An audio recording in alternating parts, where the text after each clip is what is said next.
สาวนาเสียงคานเนาะให้กับโกโก้ร้องในงานม่วนชื่นของเอาไปกินยังไงโอเคหน้าที่เลยให้น้อยหน้าที่น้อยนะน้อยลูกเขาจะว่ากินเงินไม่ใช่เฉพาะได้กินเขาตัวนี้ให้เขาให้ลงเริ่มเข้าสมองน้อยโดนบันไดหยอดคนหัวใจสิกลับมาว่าวันนักบาดเจ็บสองบาทเธอลงทางทางเจ้าในวันบ่มา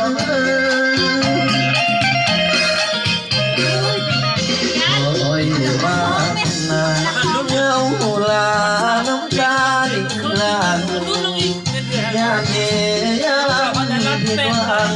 กันสาวนาลงลืมสัญญาจะได้ไปดงน้องงามปากนี้ยังบ่มาน้องนาเสียงทางโอ้ยจะแค่น้องมาน้องนายังคงคอย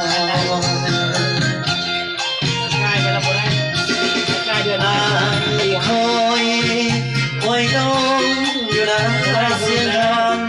โอ้ยทางตาน้องการบอกเห็นมาใจ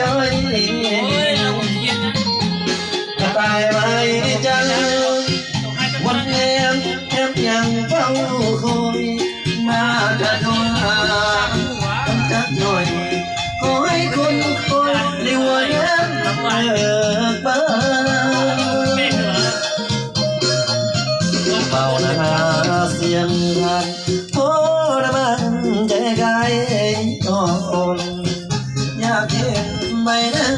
มันนอนผู้จากยอดหนุ่มนาเสียงรังกลับคืนเถิดต้องเดือน12มาแต่งงานกันไอ้เบาหน้าเสียงกัน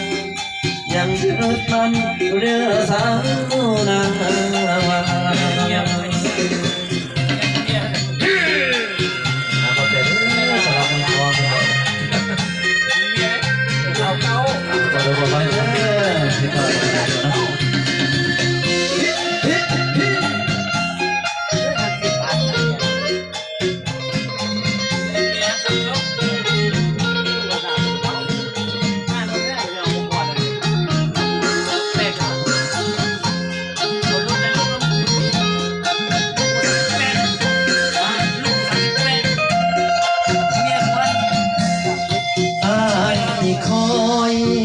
คอยน้อง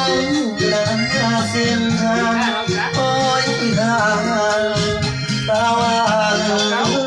นุ่งกันบ่ขึ้นมาจอย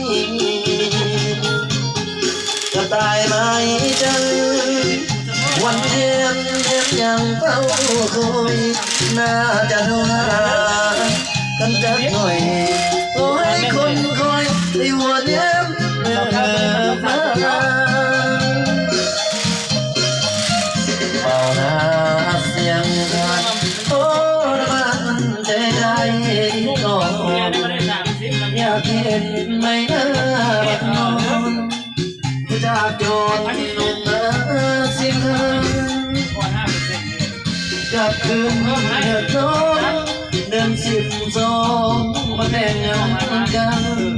ไอ้เบาตาเสียงกันยังยึดมันอยู่เด้อสาวนา